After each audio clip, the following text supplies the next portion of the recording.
In this exercise, I'm going to configure DNS name resolution for Contoso Ltd. Remember the last video? That's the first exercise where I created 3 virtual networks and some subnets under each of those virtual networks.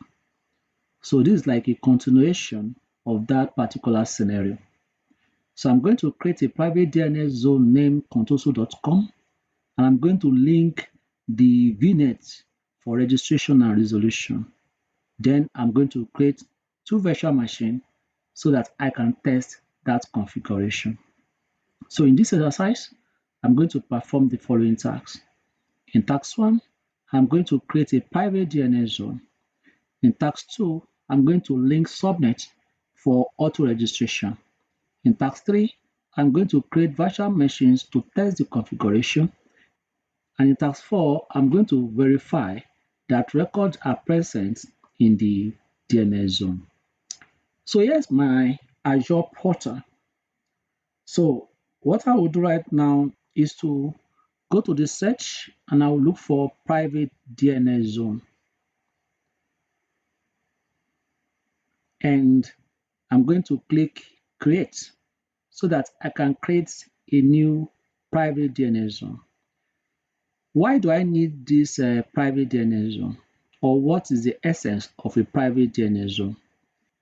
A private DNS zone provides name resolution services within the virtual networks. A private DNS zone is accessible only from the virtual networks that is linked to and can't be accessed over the internet. For example, you can create a private DNS zone named contoso.com and then create DNS records like www.contoso.com in this zone.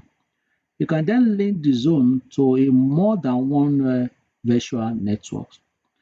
So as for this private DNS zone, I'm going to name it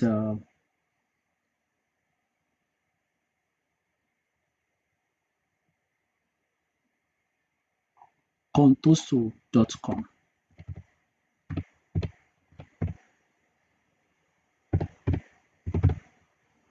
And it's going to be inside the Contoso resource group, and it's going to be inside the East US location.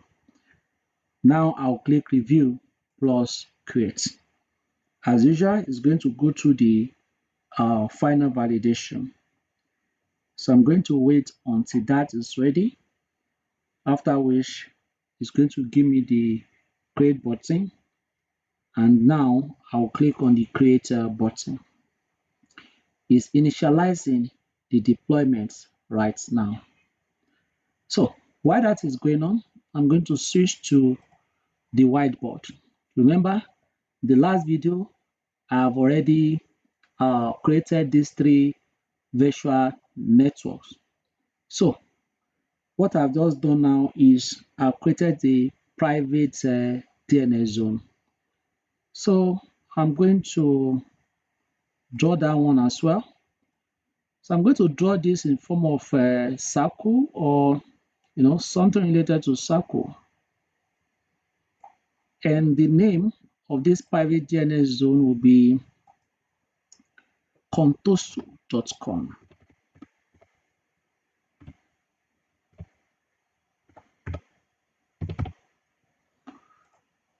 Remember, the name is, this is a private DNS zone.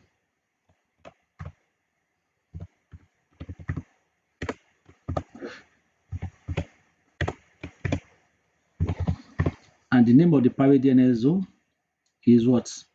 Is contoso.com. I'll go back to the Azure portal. Now, the private DNS zone is completed. Then I will click go to resource.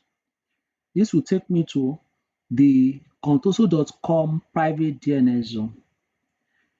In this contoso.com private DNS zone, I will go under the DNS management and I will click virtual network links, because what I want to do now is to link subnet for auto registration. Connect this private DNS zone to a particular virtual network. So I'm going to click on the virtual network links.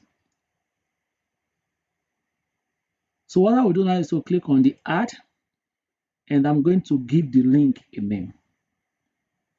The name that I'm going to give to this link is called Core Services Vnets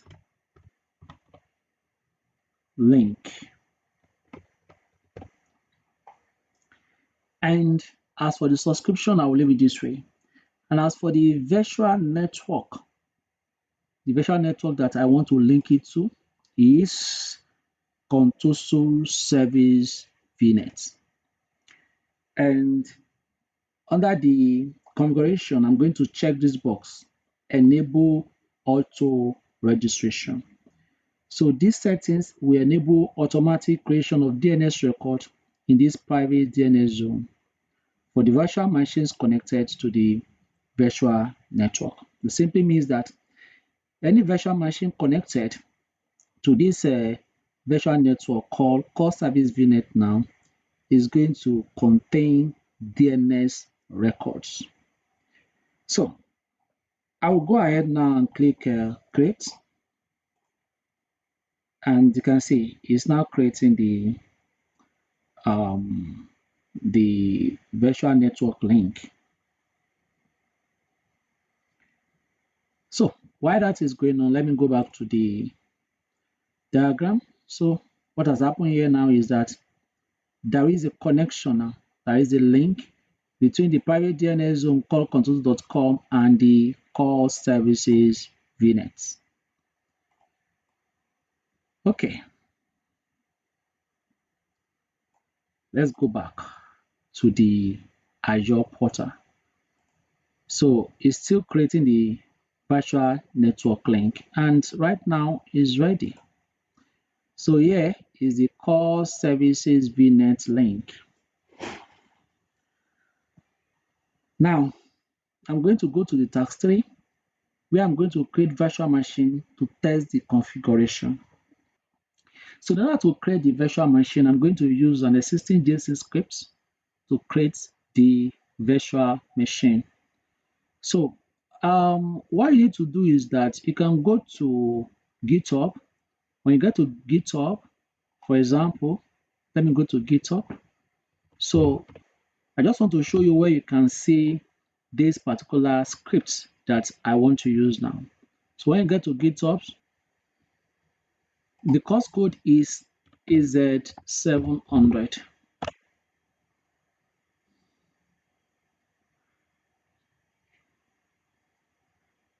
And this is it. So you click here.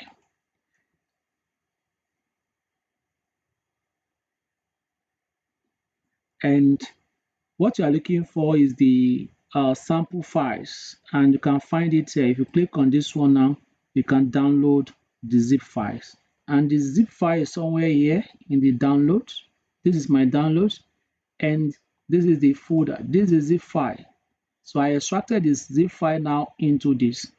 So if you go inside this now, this is the file I want to use inside the all files sizes folder, and I'm in the M01. So the file that I'm going to use, there are two of them that I'm going to use at this point. The first one is Azure Deploy, and the second one is Azure Deploy.parameters. They are both JSON file. Let's open so that we can see what is inside this JSON script. As you can see, this is the JSON script, and it's going to create what? A VM name, that's virtual machine name. So, and this is first virtual machine, this is the second virtual machine. This is the NIC of that virtual machine, the first one. This is the NIC of the second virtual machine. This is where the size of the virtual machine is specified. As you can see, it's going to be standard D2SV3. And here is going to be where the username will be supplied, and this is where the password will be supplied. And as for the exact subnet that I'm going to deploy this virtual machine into, is going to be deployed into database subnet, of which virtual network, core services virtual network. So these are just the information that you need to know. And here's another one. The operating system is going to be Windows Server Data Center 2019. And let's open the second file. The second file is the parameter. And what do I have there?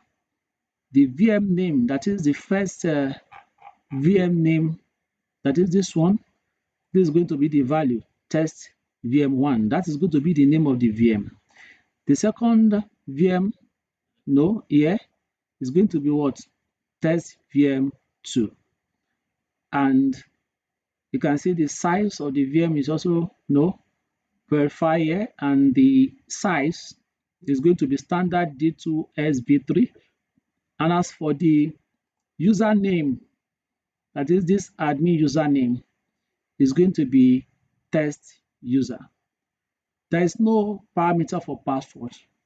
So I'm going to go back to my Azure portal.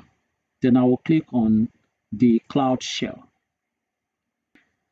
I'm going to go to the settings and I'm going to switch to the classic version. I like using classic version anytime I'm working with a Cloud Shell.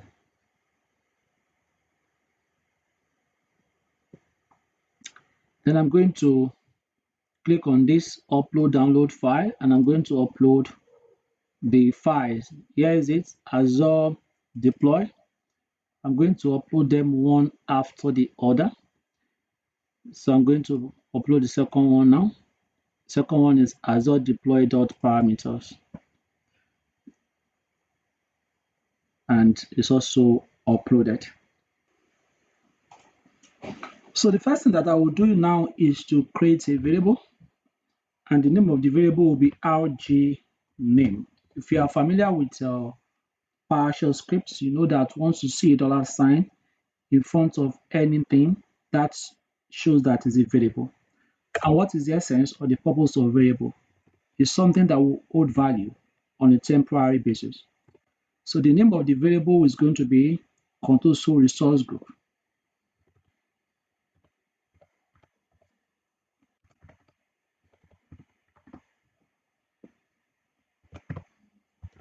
So this Contoso resource group is the name of our resource group.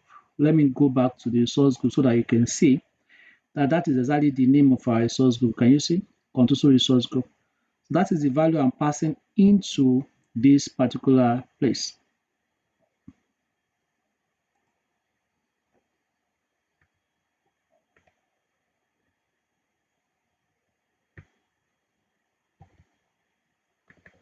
Supposed to have equal to here. Yes. Then I'll press enter. Next, I'm now going to run some scripts that will now create the virtual machine by running the scripts that I just uploaded into this Cloud Shell. So I'll say new AZ resource manager, AZ resource group deployment.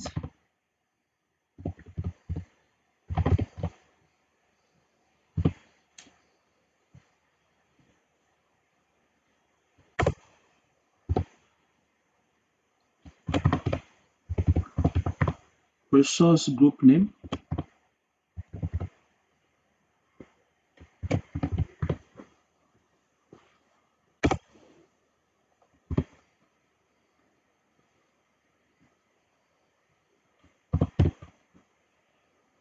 Then the RG name.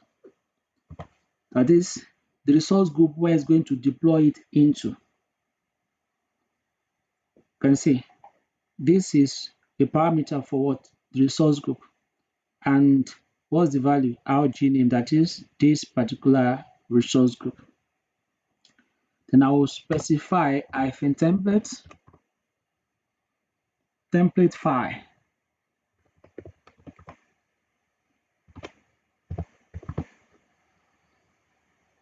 template file is going to be azure deploy.json. Remember, that's the file we uploaded earlier. Azure deploy.json. Then another one now is template parameter. Template parameter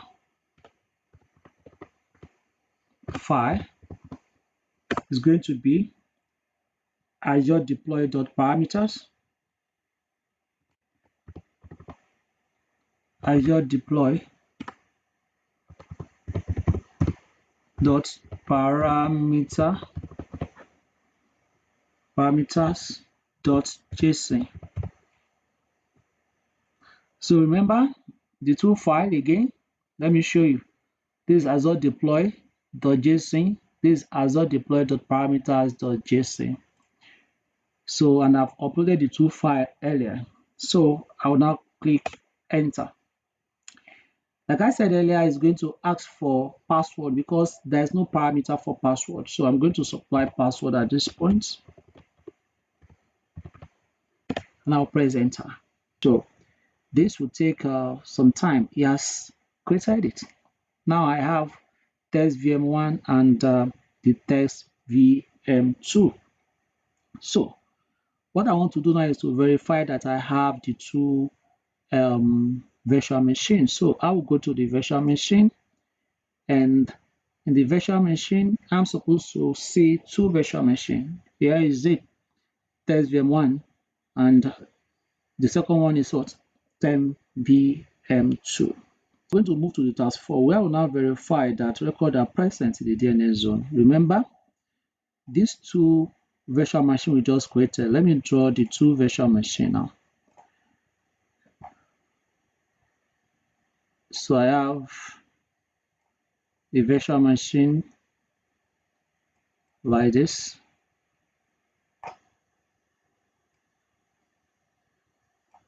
And I have another one.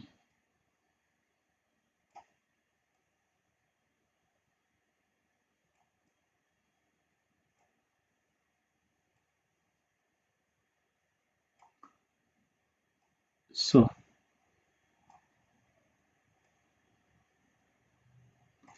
this one is test VM1.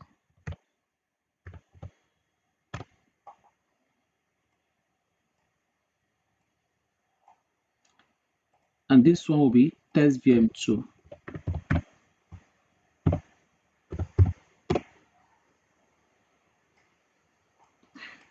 And they are connected to the core service VNet. If we check the script once again, let's go and check once again. Here is it.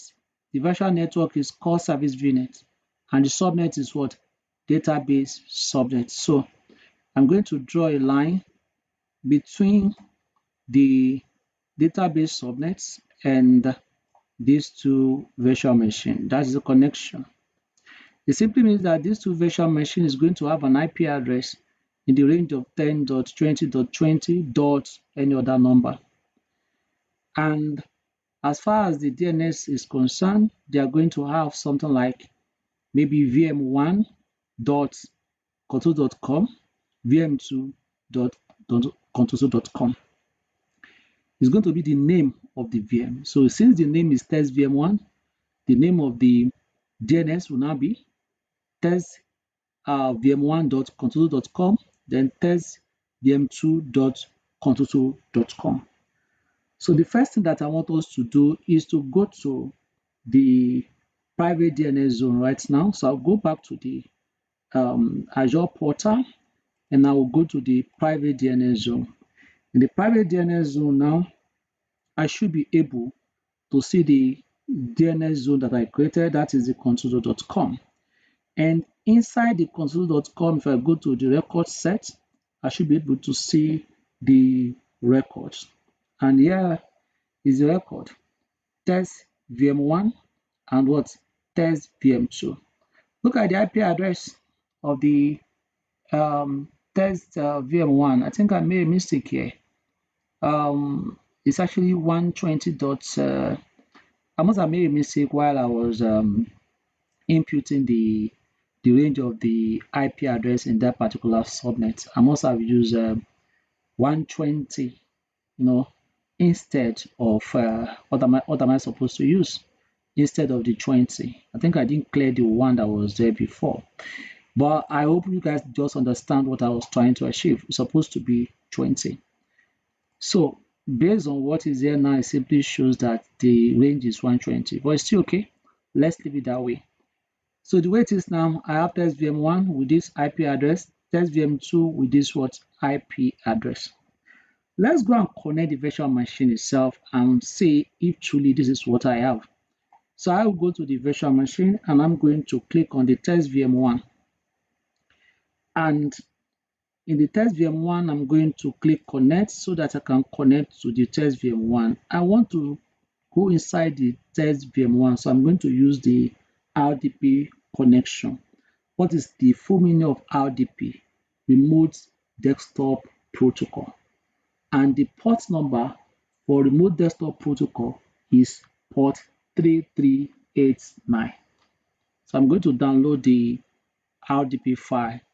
I can as well use any RDP file. All I just need to take note of is the IP address, that is the public IP address of this virtual machine. So I'll click download RDP file. This is downloading it now and it's ready. I'll click on it and I'll connect. Then I'll supply the password. Then I'll click OK. So it's trying to connect to the virtual machine through the RDP. Here I'll say yes.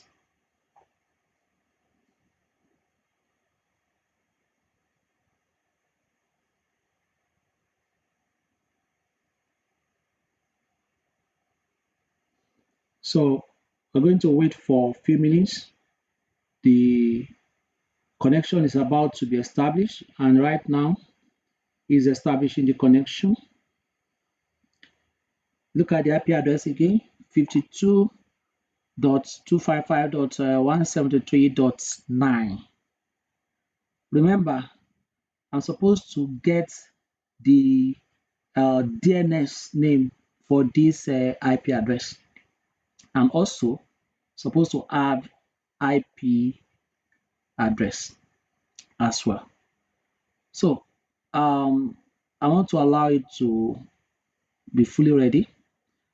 So it's just launching the server manager now, and the server is still loading. So I'm going to give it a few minutes for it to be fully ready before I go ahead and check what I need to check.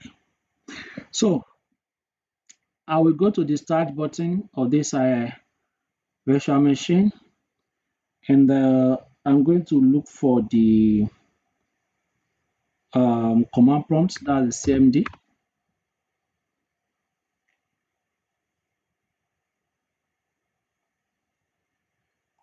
Then I will launch the CMD. I'm going to type ipconfig space /all. Now press enter. So this is the name of the virtual machine, test VM1, and this is the IP address, 10.20.120. No, that's not the one. Yeah, here's it.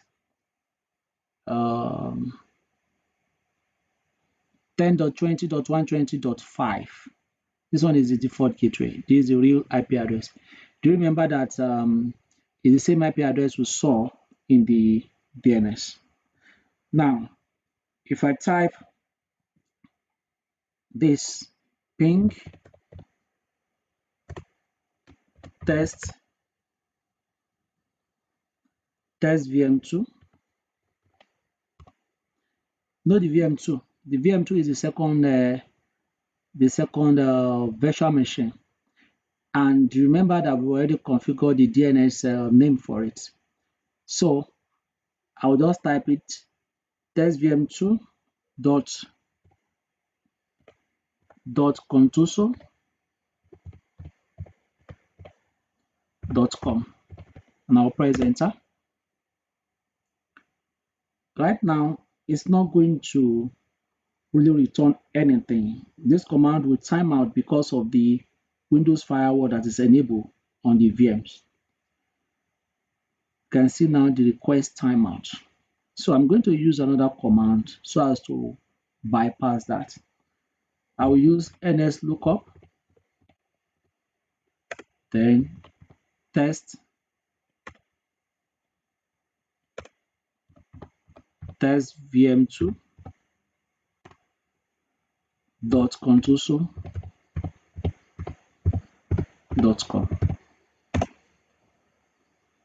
Look at it.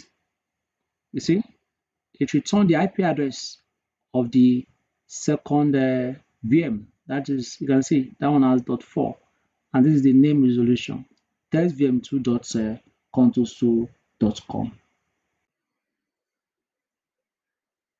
Thank you for watching. If you like what you saw, consider subscribing to this channel. Please, let me know what you think in the comment section. And do not forget to leave a like and share this video. See you in the next one.